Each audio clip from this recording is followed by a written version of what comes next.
अर्थशास्त्र में एकाधिकारात्मक प्रतियोगिता बाजार या मोनोपोलिस्टिक कंपटीशन मार्केट बाजार का एक विशेष प्रकार होता है जो पूर्ण प्रतियोगिता और एकाधिकारी बाजार के विपरीत अर्थव्यवस्थाओं में कई प्रकार की वस्तुओं में देखने को मिलता है। आज के प्रश्न इसी बाजार से संबंधित है। पहला प्रश्न है, एकाधिकारात्मक प्रतियोगिता बाजार की निम्न में से कौन कौन सी महत्वपूर्ण विशेषताएं हैं। पहला ऑप्शन है क्रेताओं और विक्रेताओं की अधिक संख्या। इस बाजार में भी पूर्ण प्रतियोगी बाजार की ही तरह बड़ी संख्या में क्रेता और विक्रेता होते हैं और प्रत्येक क्रेता और विक्रेता का अपनी वस्तु की कीमत पर बहुत थोड़ा प्रभाव होता है। दूसरी विशेषता है वस्तु विभेद। इस बाजार में जो फर्में होती हैं उनके द्वारा उत्पादित जो वस्तु है वो अन्य फर्मों से थोड़ी अलग होती है, लेकिन परस्पर स्थानापन्न वस्तुएं होती हैं। इस विशेषता के कारण से प्रत्येक फर्म को अपनी वस्तु की कीमत पर कुछ नियंत्रण प्राप्त होता है। अगली विशेषता है विक्रय या विज्ञापन लागतें। ये इस बाजार की एक महत्वपूर्ण विशेषता होती है।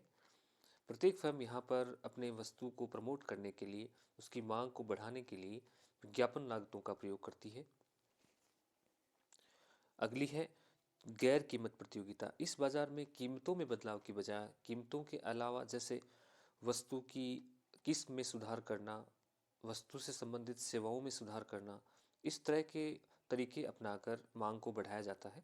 इस प्रकार से ऊपर बताई गई चारों विशेषताएं इस बाजार की महत्वपूर्ण विशेषताएं हैं।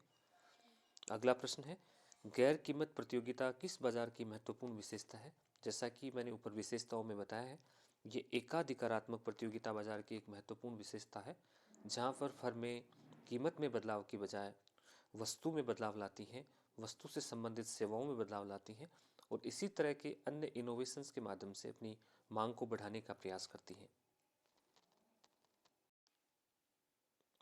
थियरी ऑफ मोनोपोलिस्टिक कंपटीशन पुस्तक के लेखक कौन है। इस प्रश्न का उत्तर है विकल्प ब चेम्बरलिन। चेम्बरलिन वो अर्थशास्त्री हैं जिन्होंने मार्केट के एक विशेष प्रकार मोनोपोलिस्टिक कंपटीशन के बारे में सबसे पहले नए सिद्धांत का प्रतिपादन किया था। अगला प्रश्न है समूह की अवधारणा किस बाजार की महत्वपूर्ण विशेषता होती है। सामान्यतया उद्योग की अवधारणा उसे कहते हैं जब समान वस्तु को बनाने वाली अनेक फर्में मिलकर उत्पादन करती हैं, लेकिन चूंकि एकाधिकारात्मक प्रतियोगिता बाजार में जो फर्में हैं वो विभेदीकृत वस्तु का उत्पादन करती हैं, इसलिए यहाँ पर उद्योग की बजाय समूह शब्द का प्रयोग किया जाता है।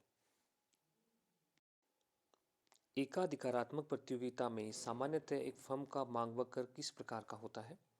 एकाधिकारी बाजार की तरह इस बाजार में भी फर्म का मांग वक्र लोचदार होता है। वो इसलिए क्योंकि एक फर्म यदि अपनी मांग को बढ़ाना चाहती है तो उसे कीमत को कम रखना होता है और यदि वह अधिक कीमत लेना चाहती है तो उसे अपनी मांग से कॉम्प्रोमाइज़ करना होता है। अगला प्रश्न है एकाधिकारात्मक प्रतियोगिता बाजार में आधिक्य क्षमता का क्या अर्थ होता है। इस प्रश्न का सही उत्तर है विकल्प है इष्टतम उत्पादन में से वास्तविक उत्पादन को घटा देते हैं तो आधिक्य क्षमता प्राप्त होती है। इष्टतम उत्पादन वह उत्पादन होता है जब एक फर्म दीर्घकालीन औसत लागत के न्यूनतम बिंदु तक उत्पादन करती है, लेकिन वास्तव में इस बाजार की फर्में हैं वो सब ऑप्टिमल प्लांट का प्रयोग करती हैं जो कि दीर्घकालीन औसत लागत के गिरते हुए भाग पर कहीं उत्पादन करती हैं। इस तरह से यहाँ पर इस बाजार में आधिक्य क्षमता पाई जाती है जो कि साधनों के गलत आवंटन को बताती है।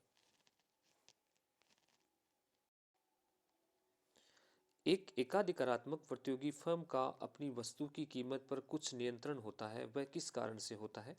तो इसका सही उत्तर है वस्तु विभेद के कारण से। प्रत्येक फर्म की वस्तु अन्य फर्मों से अलग होने के कारण से हर फर्म की एक ब्रांड वैल्यू होती है और इसके कारण से हर फर्म के का एक कस्टमर बेस होता है जिसके कारण से उसकी कीमत पर उसे कुछ नियंत्रण प्राप्त होता है। इस तरह से ब विकल्प इस प्रश्न का सही उत्तर है। अगला प्रश्न है एक एकाधिकारात्मक प्रतियोगी फर्म पूर्ण प्रतियोगी फर्म से किस रूप में समान है। तो इस प्रश्न का उत्तर है विकल्प ब अनेक क्रेता और विक्रेता। दोनों ही बाजारों में क्रेताओं और विक्रेताओं की संख्या अधिक होती है। समरूप वस्तु एकाधिकारात्मक प्रतियोगिता में नहीं पाया जाता है। उद्योग में प्रतिबंध भी इन दोनों ही बाजारों में नहीं पाया जाता और दोनों ही बाजारों में अ, ये समानता भी देखने को नहीं मिलती है। इस प्रकार से विकल्प ब यहाँ पर सही उत्तर है। दीर्घकाल में एक एकाधिकारात्मक प्रतियोगी फर्म संतुलन की स्थिति में क्या प्राप्त करती है? इस प्रश्न का सही उत्तर है केवल सामान्य लाभ। वो इसलिए कि पूर्ण प्रतियोगिता की तरह इस बाजार में भी दीर्घकाल में फर्मों का प्रवेश और बहिर्गमन पूर्ण रूप से स्वतंत्र होता है, इसलिए यहाँ फर्मों को केवल सामान्य लाभ ही प्राप्त होते हैं। अगला प्रश्न है, कौन सा कथन एकाधिकारात्मक प्रतियोगिता बाजार की दशा में लागू होता है? पहला विकल्प है लोचदार मांग वक्र। इस उद्योग में काम करने वाली सभी फर्मों के जो मांग वक्र होते हैं वो सामान्यतः लोचदार होते हैं। दूसरा है, दीर्घकाल में इस उद्योग में काम करने वाली सभी फर्में सामान्य लाभ पर काम करती हैं। वो इसलिए क्योंकि स्वतंत्र प्रवेश और बहिर्गमन के कारण से यह गुण लागू होता है। तीसरा, दीर्घकाल में इस उद्योग में काम करने वाली सभी फर्में आधिक्य क्षमता पर काम करती हैं। आधिक्य क्षमता पर काम करने का मतलब है कि प्रत्येक फर्म सब ऑप्टिमल प्लांट का प्रयोग करती है। ऑप्टिमल प्लांट जहां पर एलएसी न्यूनतम होती है उस बिंदु तक यहाँ पर फर्में उत्पादन नहीं करती हैं। इस तरह से उपर्युक्त चारों जो कथन हैं वो इस बाजार के संबंध में लागू होते हैं।